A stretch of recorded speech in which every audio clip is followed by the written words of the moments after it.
Here's my audience. Hello. Happiest birthdays to my dearest sister, Beth. We all know Beth to be very fierce, independent, and loving, but we also know her to be a dramatic, drama queen fashionista. I remember one time going to the movies with Beth and the twins, and as movie theaters are usually cold, the twins and I dressed accordingly. Hoodies, comfortable and functional. Beth, on the other hand, is dressed to the nines to go to the matinee showing in our small town theater. The only people we have a chance to meet are stay-at-home moms and their toddlers. To make matters even better, or worse, depending on your perspective, we get out of the car, and Beth now has to decide how to carry her purse. She gets out of the car, like this? Should I hold it like this, or like this? I couldn't believe she's even asking such a question, and left her alone to figure it out. There's a whole of 30 steps to get to the movie theater. And we all know I could go on and on about Beth and her fashion trends. From dressing up for late night road trips to refusing to wear her school uniform in elementary school. But instead, I'd like to call focus to something a little less well known about Beth. Her irrational fears.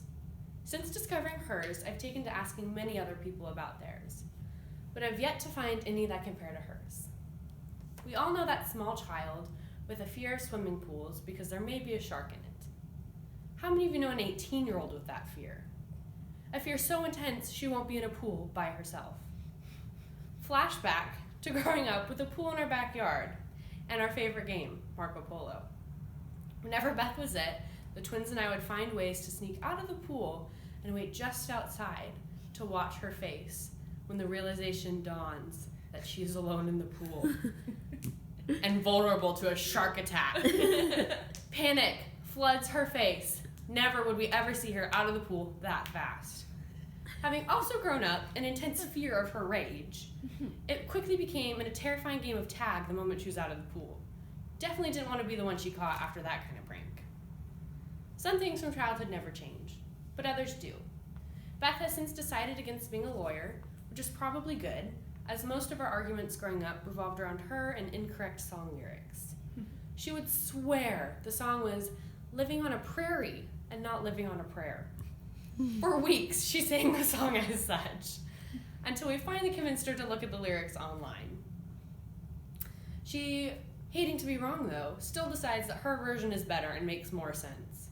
Whatever, Beth, good luck getting that past a jury. It's probably a good thing you're going into business and have given up on law school. Beth, you were born to stand out and have done that for the past 18 years. I could go on forever, but I promise to keep some of your embarrassing stories to myself. You know, blackmail purposes. If any of you, though, get the chance to ask Beth about how to make your own lipstick, or the time she drenched my mom at the dinner table, or better yet, her intense fear of porta potties, please do. Always makes for a good laugh. So happy birthday, Beth. I'm thankful for all the memories and the many times you make me laugh, even though it's usually because of the face you make when no one laughs at your joke, rather than your joke itself. Here's to many more years of laughing at and with you.